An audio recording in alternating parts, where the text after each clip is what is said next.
Number 4, let's go. Student mindset. You need to develop the habit of asking more questions. There's a famous saying where the guy said, you'd have to be the idiot in the room. Then that idiot is the one that asks the questions, but the one that asks the questions is the one that leaves the room understanding better than anyone else. And there's a clip of this. I don't know if you know exactly what I'm talking about, but I forget who said it.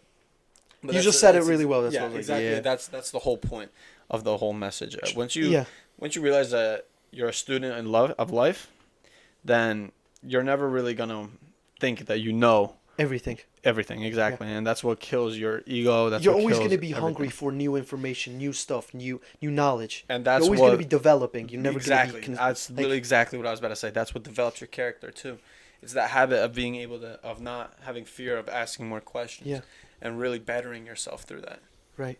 And that's why I love the saying, there's no such thing as a stupid question. There's no such thing as a bad question.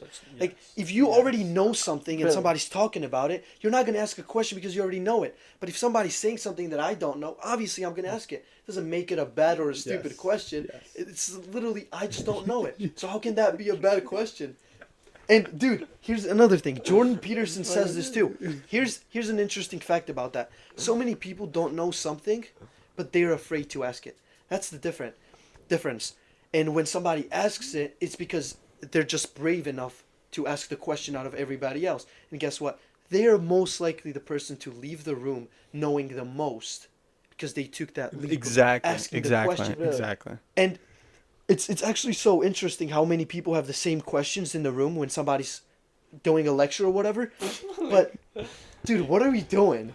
I don't know, Josh. He's just looking at you. I don't know why. What happened? What happened? Do you not remember, Saj? He's agreeing to your case. I remember a lot of times. I swear, Josh sometimes is just so autistic. No. It's fine. I just don't know. You're agreeing to you saying. He's agreeing to saying there's no stupid questions. And all I vividly remember is 4 days ago. If I'm correct. Oh, damn.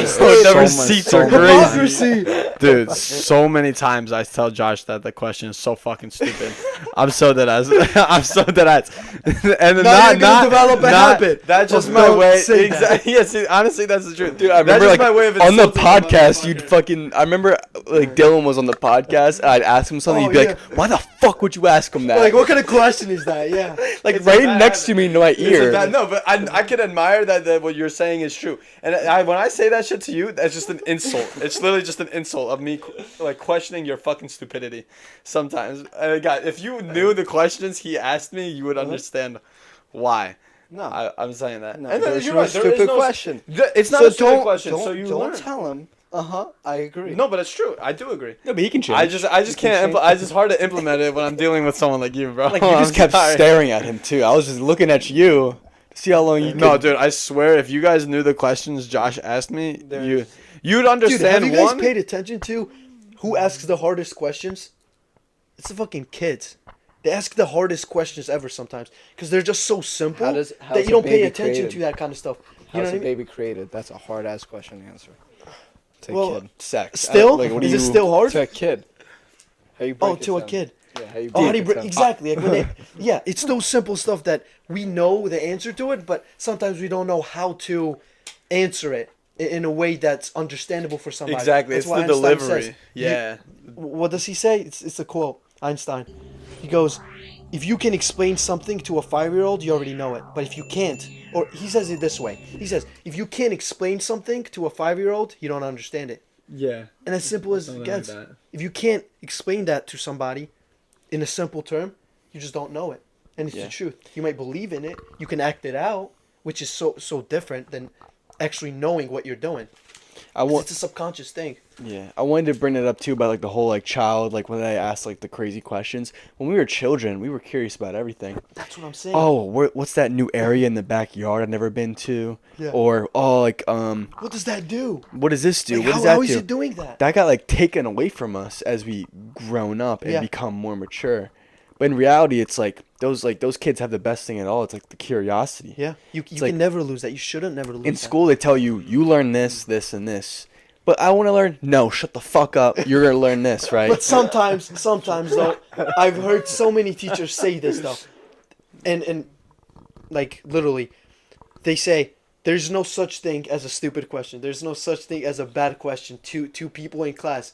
But students still make fun of you for asking a question because they think they're so smart that they know everything, but in reality, they don't know anything, and they don't even ask questions either. They want to sit there and act like they know it, but in reality, when you ask them a question, like, because they didn't ask a question. Exactly. It's the same fucking kid that would laugh about it, that if he was in the scenario where he didn't know, Right. he wouldn't ask the question. Whereas the person that did ask the question, who maybe was stupid or who realistically just didn't have the same knowledge. Yeah, exactly. And it comes from insecurity. Laugh. Exactly. Because they're so insecure that they don't know it, that when somebody asks it, they're like, oh, how could you ask that question as if they know it? It's insecurity that they know that they can't ask a question in front of everyone else and look stupid.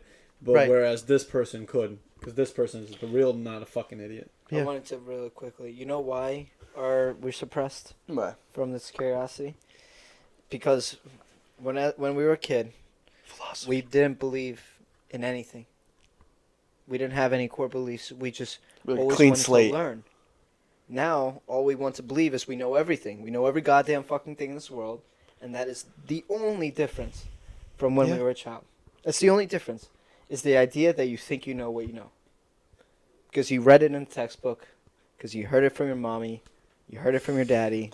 Whatever it is. That's You ever see that like graph? I think Hormozy talked about it one time. It's like when you first learn something, you think you know it. Sorry. Stretch more. This is wild, but Hormozy, like he talked about other people did too. But when you like learn something, you think you know it. That's like the peak where you think you know it all. But as you learn more about the topic, it goes down. You actually realize, oh, I don't really know that much. Yeah. Then you're kind of like, fuck, I actually don't know that much. And then you keep going and keep going. Then you actually start learning a little bit more about it. And then you just humble yourself, you know what I mean? Yeah. Dude, there has been so many cases where I just argued with my parents, my brother, whatever, like people in general. And then next thing you know, a couple days later, I learn about it. And I'm like, they were right. Like that's you feel a little ashamed sometimes. You can never tell them. Yeah. Rule number one. What? You never tell your parents they were right. What? Why not? Let's hear it. Let's hear the wisdom behind it.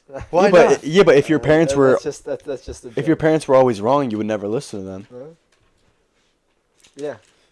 No, that was just a joke. Okay, my bad. I always argue with my mom. No, nothing serious. I always told her I was right. She was wrong, even when she was right. Your mom? Does that mean your mom's a wrong person? No, I'm just always right. Well, eventually, I mean, if you keep. She could be right with me if she agrees with my takes. Oh my fucking god! What if you agree on hers? She's right. That's crazy. Yeah, lost cause. Maybe you need to learn that, I buddy. think we should transition. Maybe you need to watch the podcast. Number 5, guys. Number 5.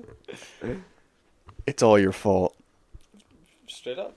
What? It's all your Now, fault. people are going to get butthurt about this, but it's true. We had So- a clip where people did get butthurt about this. Now, I don't want you guys to take this too literally because we're all living a very similar life, and we all know that there are things that are outside of your control, and that's okay. There are going to be things, but when we say that it's all your fault, we want you to look at it through the mindset and the perspective of this. Exactly. Because if you were to believe that everything is your fault, you're going to look back at whatever happened and you're going to think, how can I reflect on this and how can I better myself off of this? That's solely the reason why. We don't want to hear anything about, well, I got this disease. That's not what we're like. We don't want it to be so literal. This is just how we're giving you the delivery of it. We want you to understand that if you can be accountable, even for things that weren't necessarily in your control, you're going to most likely, the next time a scenario is similar, you're going to handle it better. You're going to react to it better, and then that's going to drive you further. I remember one comment was, "Oh, I got an F in my class. I couldn't do anything more." Do you remember someone said, "If I got my teacher's bad, I got a 50." Well, you're telling me if you didn't put all your goddamn fucking time into studying for this test, you wouldn't get above a 50. Bullshit. So it is your fault. It's just a lack of accountability. It's like if you hate the life that you're living right now, it's all your fault. Like you put yourself in that situation. The life that you live right now is all because of you. It's not because of your parents. It's not because of the school system. It's not because of all these fucking bullshit ass reasons. It's not because that girl left you. It's not because of all this bullshit. It's not because of your childhood trauma. It's because of you. Right. How do you react to You gotta that? realize Exactly. that shit makes you free. Yeah. When you don't suppress your actions and fault them to others, and you follow yourself, that's when you become a free child. Sorry. I got mucus stuck in my mouth. Maybe Sorry. because you're Thank laying you. down. Yeah, maybe. Thank you. But that what you said was fucking perfect. Seriously. Not me. No, not you. Only. Josh. about being accountable and stuff. That's literally exactly like because people are gonna go through really really tough times. We all are. It's how you can react. I don't know how the saying goes, but there's a saying. It's like life is 5% of what happens to you and 95% of how you react to it. But if you can make it 100%, if you can that 95% on how you react to it, the only way to really better that stuff is if you can understand to be more accountable, and through that will come you making smarter decisions when a situation similar occurs. Yeah. So how does this being accountable tie in with habits? Because the habits make up pretty much your life, your lifestyle, and you are the person who gets to do the habits. Therefore, you're the person. If you don't have a life that you want to live, it's because of the habits that you do, the things that you do. Exactly. So that's self accountability right there. Exactly. Because you tell yourself that because you didn't follow this habit or whatever, it's your fault. If you were to follow a good habit, I'm gonna say this, a good habit, then you would see that maybe something in your future would be shaped a little different than how it is now. Because guess what? Maybe you followed a bad habit. That's why you're there. You know what I mean? I feel like everybody can distinguish between a bad habit and a good habit. It's that they want to be smart asses and be like, oh, well, how is this a bad habit? It's video just a games is perspective. okay. Yeah, it's okay for exactly. 1 hour a day. Yeah, but they don't look at it from a long perspective of how is that those 1 hour stacking is a wasted time if that's not what you want to do professionally. You know Exactly. what I mean? It's that accumulation of the small ones or even potentially the small losses that's Yeah. gonna change your character. Yeah.